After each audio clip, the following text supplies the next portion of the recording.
Une épouse en enfer, quand l'on a longtemps cherché sans trouver, on finit par trouver sans chercher. Stéphanie l'a compris à ses dépens.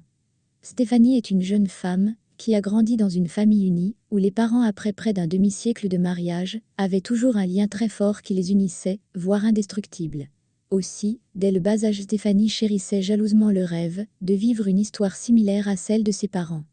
Dans ses années lycée, elle fit la rencontre de Thomas et se dit que son vœu avait été exaucé. Ses parents, avant de se marier, s'étaient aussi rencontrés sur les bancs du lycée et ne s'étaient plus jamais séparés. Elle donna du sien pour que leur relation aille très loin, mais hélas, quelques mois plus tard, elle vécut sa première déception amoureuse. Thomas disait se sentir étouffé dans la relation. Cette année-là, malgré les efforts de ses proches pour surmonter cette séparation et que cela n'affecte pas ses études, elle dut tout de même reprendre son année scolaire. Si vous êtes arrivé jusqu'ici et que vous avez aimé, n'hésitez pas de me le faire savoir en commentaire ou à me lâcher un pouce bleu. Au cas où vous êtes nouveau, abonnez-vous pour ne pas rater les prochaines publications. Merci. À ses années universitaires, elle fit la rencontre d'Eric et se garantit que lui était le bon choix. Il cochait toutes les cases. Elle lui trouvait même des ressemblances physiques avec son père à elle, tellement elle visualisait son futur avec lui. Ils faisaient leur petit bout de chemin ensemble. Elle vivait presque dans sa petite chambre universitaire et se comportait textuellement comme une femme au foyer. Eric ne trouvait rien à redire à cela, au contraire, il y trouvait son compte. Avec elle, il était aux petits soins. Sauf que, dès que l'occasion de s'expatrier s'est présentée, il n'a pas hésité à le faire. En lui promettant monts et merveilles. Il avait promis de revenir pour elle, pour qu'ils soient à nouveau réunis sur un même toit. Au départ, il était très présent, après les aléas de la vie n'aidant pas, il fit de moins en moins présent. Puis n'appela que rarement, puis plus du tout. Du jour au lendemain, sans jamais sonner le glas de fin de relation, elle apprit juste, avec le plus grand des hasards, qu'il était revenu au pays, avait pris une autre femme, et avait convolé en juste noces avec. Bien que cela faisait déjà un bon bout, qu'il ne lui avait plus fait signe, elle avait encore espoir. Cette nouvelle eut l'effet d'un séisme dans sa vie, détruit le peu de confiance en soi qui lui restait de la précédente relation. Malgré que son entourage ait tout fait pour la réconforter, elle se sentait fautive. Elle pensait ne pas en avoir fait assez.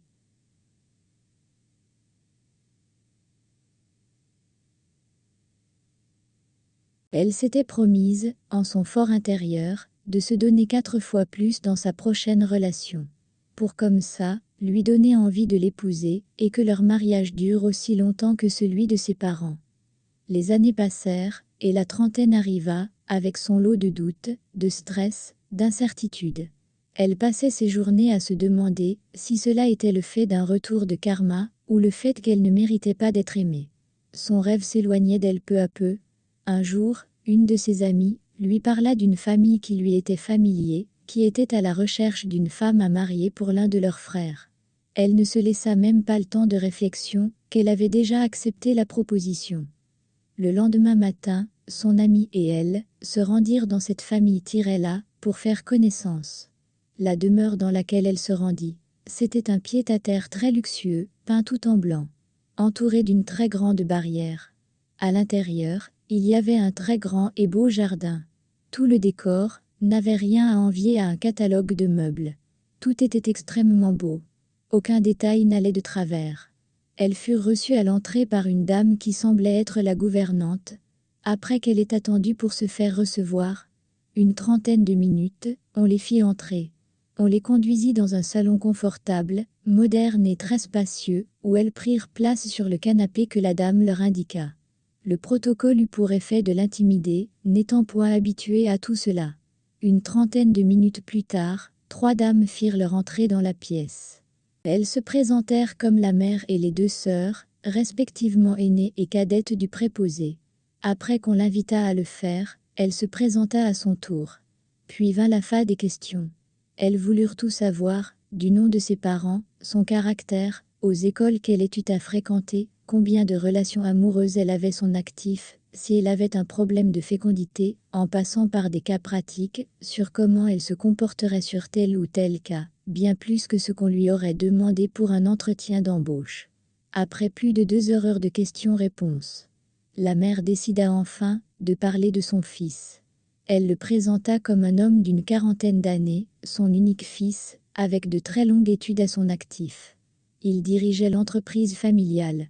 il vivait non loin de chez eux, et qu'il était à son troisième mariage, et présenta les deux précédentes femmes comme des mégères méchantes et imbues d'elles-mêmes, et son fils comme la victime de l'histoire, et conclut sa présentation par le fait qu'il n'a jamais eu de chance en relation, bien qu'il soit quelqu'un de bien. Après que cela soit dit, elles se séparèrent pour être rappelées plus tard pour la décision finale. Ce soir-là, elle eut comme un pressentiment que quelque chose clochait, mais elle était tellement obnubilée par le mariage à tout prix, que très vite elle balaya cette idée naissante de sa tête. Si vous êtes arrivé jusqu'ici, et que vous avez aimé, n'hésitez pas de me le faire savoir en commentaire, ou à me lâcher un pouce bleu. Au cas où vous êtes nouveau, abonnez-vous pour ne pas rater les prochaines publications. Merci.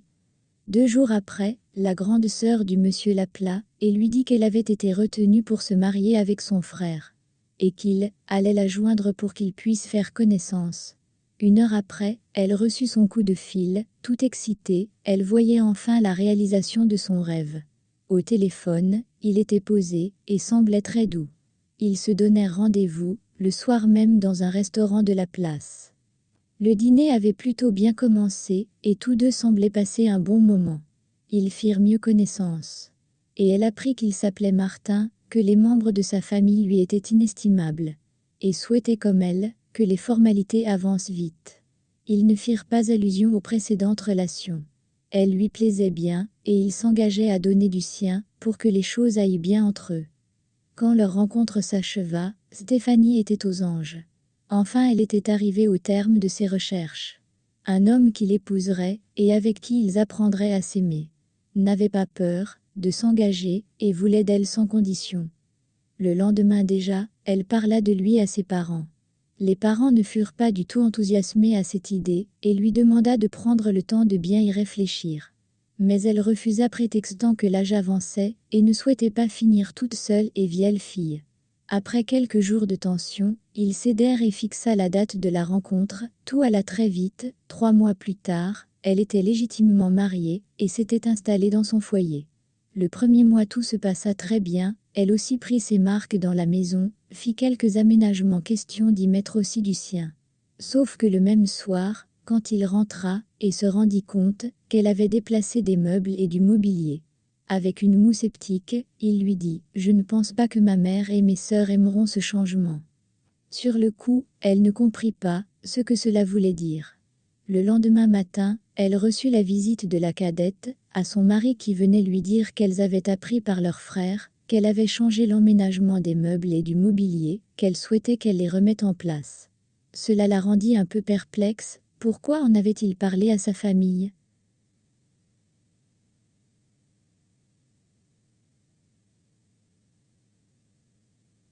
Mais elle ne fit pas de cela un problème et remit le mobilier et les meubles tels qu'elle les avait trouvés. Quelques jours après, pendant le repas lors d'une discussion anodine, ils eurent une divergence d'idées. Et tout de suite, il prit son téléphone et en fit part à sa mère. Elle se sentit au prime abord, d'abord hébétée, puis choisit de le prendre sous la coupe de la plaisanterie. Et la mère prit le parti de son fils, sur un sujet aussi anodin. Ce qu'elle prenait comme une plaisanterie n'en était pas une. Car sa mère et ses sœurs étaient au courant de tout ce qu'il faisait. Et surtout, devaient donner leur avis et leur consentement sur la gestion des choses à la maison, sur l'orientation de leur couple, et quand elle n'était pas d'accord, selon l'urgence, elle lui passait un coup de fil, ou soit on lui rendait une petite visite. Elles aimaient présenter leur attitude comme de la bienveillance et un droit de regard pour son bien, et pour faciliter son intégration. Un soir, elle reçut un coup de fil de sa belle-mère, qui lui demandait de venir lui filer un coup de main en cuisine, car elle souhaitait recevoir quelques convives et le cuisinier qui devait s'en charger lui avait fait faux bond. La demande de la fille se sentit honorée, du coup le lendemain, elle s'y rendit le cœur léger et très enthousiaste. Sur place, elle se rendit compte que, ce n'était pas seulement le cuisinier qui avait désisté, mais toute l'équipe au complet. Car elle dut tout faire pour cette réception, sans qu'aucune d'elles ne daigne venir l'aider. Elle fit tout de la préparation à la cuisson, puis du service à la vaisselle, et quand tout le monde fut parti, elle s'attela à remettre le lieu en état. Quand tout fut fini, elle était lessivée, mais heureuse d'avoir pu apporter son aide à sa belle famille. Sauf que cela ne s'arrêta pas là. Plusieurs fois par mois, elle était appelée pour aider, parfois même elle était emmenée à remplacer le personnel de maison. Une fois, ajoutée à cela, elle fit de la lessive sur plusieurs jours. Si vous êtes arrivé jusqu'ici, et que vous avez aimé, n'hésitez pas de me le faire savoir en commentaire, ou à me lâcher un pouce bleu. Au cas où vous êtes nouveau, abonnez-vous pour ne pas rater les prochaines publications. Merci.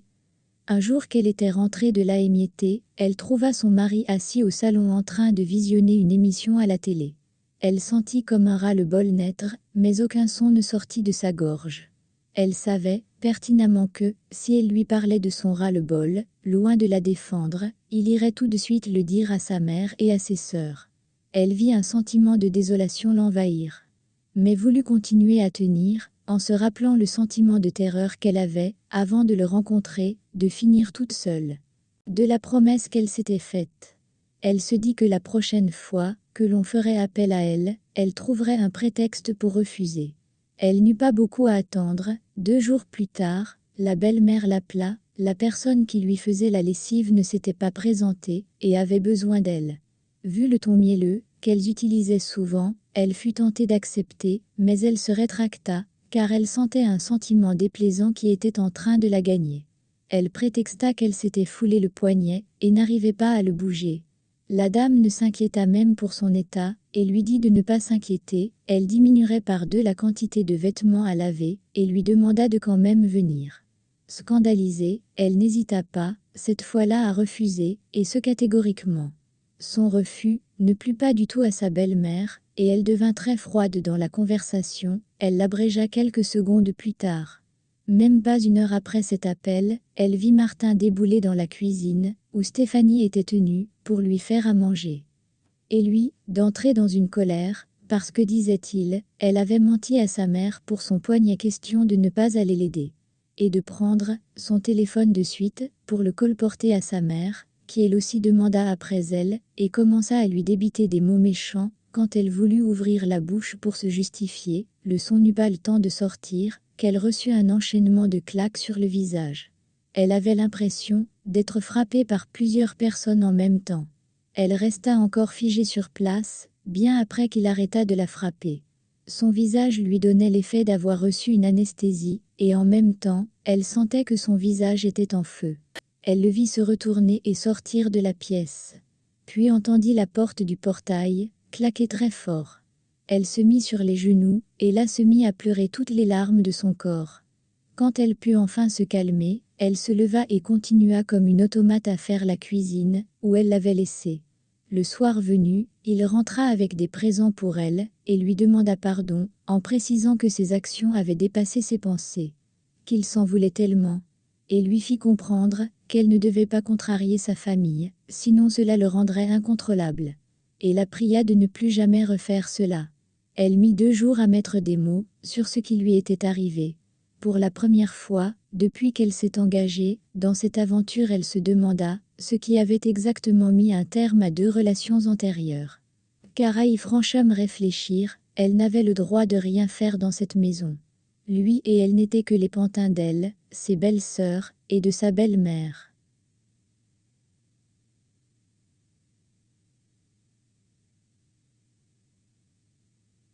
Ajoutée à cela, elle devait se transformer en personnel de maison, en intérim, avec stricte interdiction de donner son avis ou de les contrarier. Elle se demanda dans quelle fournaise elle s'était plongée. Quelques jours après, sa belle-sœur cette fois-là fit appel à elle. Elle s'y rendit, la boule au ventre, car toute gaieté s'était évaporée de son être. Quand elle y arriva, sa belle-mère la convia à sa table, et lui dit d'un ton calme dénoué de toute émotion. Mon fils m'a dit qu'il a porté la main sur toi. Je pense que c'est mérité. Car tu t'es montrée très ingrate. As-tu oublié que je t'ai ouvert ma porte, quand tu cherchais un mari?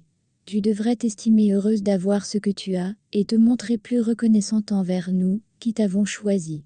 Et, je tiens à te rappeler que mon fils m'obéit au doigt, et à l'œil, et tu ne pourras jamais rien y changer. Moi, à ta place, j'éviterais de faire des vagues. Un seul mot de moi, et ce mariage prendrait fin. Ces mots la glaça le sang, ou s'était-elle fourrée? Ça n'avait rien à voir avec le mariage de ses parents. Les visages d'ange n'étaient que le déguisement de loup féroce. Cette fois-là, c'était pour aller faire les courses de vivres, pour approvisionner les vivres du mois. Elle le fit telle une automate sans même se rendre compte de ce qui se passait autour d'elle. Quand elle eut fini, sur le chemin du retour, les mots que sa belle-mère lui avait lancés tournaient en boucle dans sa tête. Elle comprit que les femmes antérieures avaient vécu le martyre dans cette famille. Elle comprit pourquoi elle ne devait pas déplacer les meubles ou le mobilier, car aucune femme ne pouvait supporter cette situation pendant longtemps et de plus, la durée du mariage dépendait de la belle-mère.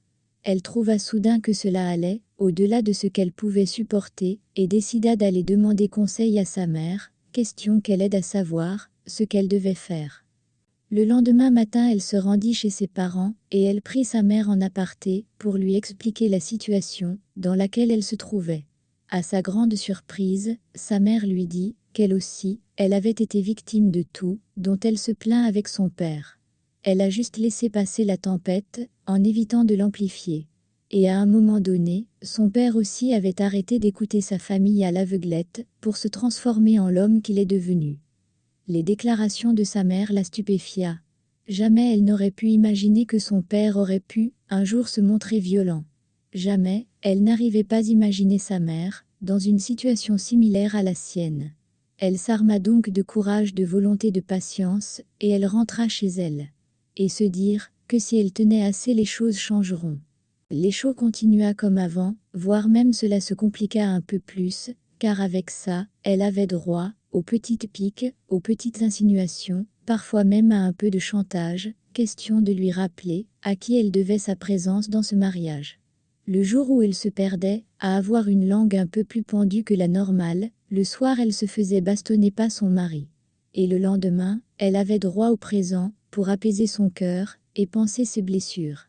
Avant elle ne faisait qu'un remplacement, mais avec le temps elle eut une place, à temps plein parmi le personnel. Dans l'espoir que son mariage migrerait à quelque chose de mieux, de bien et qu'un jour, elle aurait le plaisir de goûter aux fruits de ce mariage-là, elle supporta, elle patienta, elle espéra, pendant plus de 5 ans.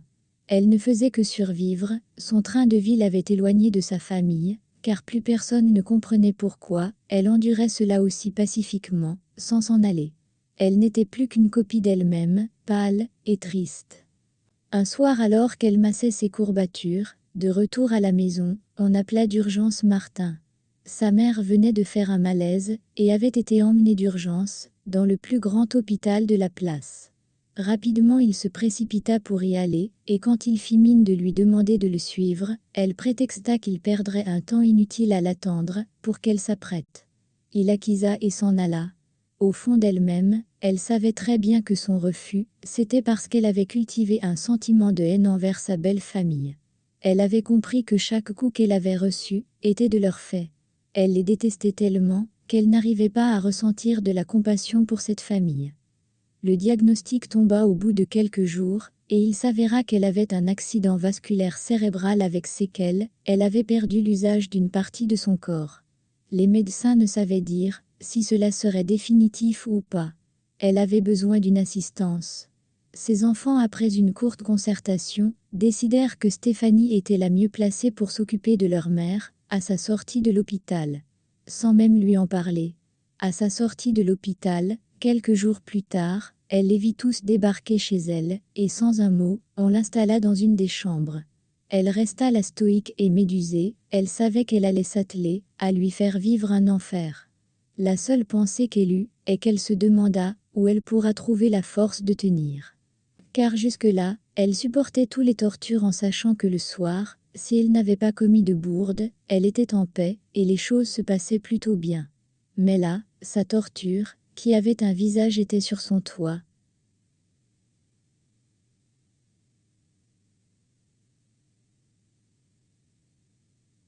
Elle l'aurait à tout temps, et en tout lieu. Qu'allait-elle devenir? Comme elle s'y attendait, sa belle-mère la fit vivre tous les galères qui puissent exister. C'était elle qui choisissait le menu de la semaine, le matin à son réveil, elle se devait d'être déjà à son chevet. Lui faire prendre son bain, l'aider pour ses repas, la déplacer même d'un lieu à l'autre, lui faire la lecture. De plus, à chaque fois qu'elle faisait des faux pas, ou que le sel dépassait d'un iota, Avec son bras valide, elle lui assénait des coups, au début. Mais après c'était pour tout, et n'importe quoi. Et le soir, elle recevait encore son supplément de coups de la part de Martin. Ses filles ne lui rendaient presque pas visite. Et ne prenaient même pas part à ses séances rééducation. Elle vécut dans cela, pendant plus d'1 mois. Et un soir, alors que sa belle-mère discutait avec son fils, dans la chambre où elle dormait, Stéphanie était sur le point d'entrer dans la pièce, quand elle entendit son nom, que l'on prononçait à l'intérieur.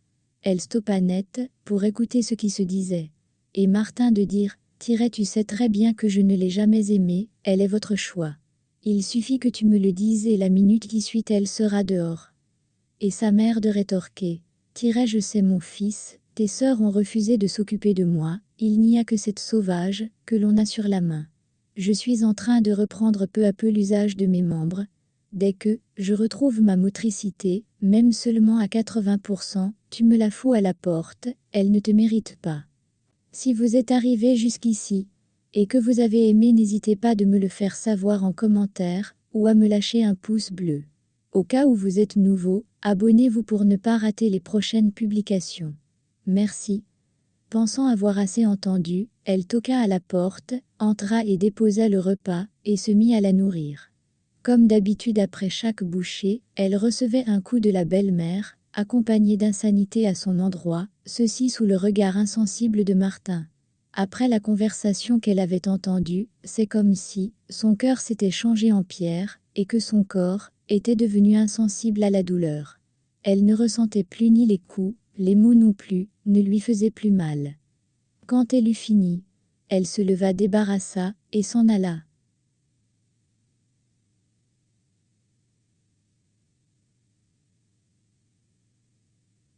Quand elle arriva dans sa chambre, elle eut comme un éclair de lucidité. Et elle comprit que l'amour ne se force pas, que lorsqu'elle était allée demander conseil chez sa mère.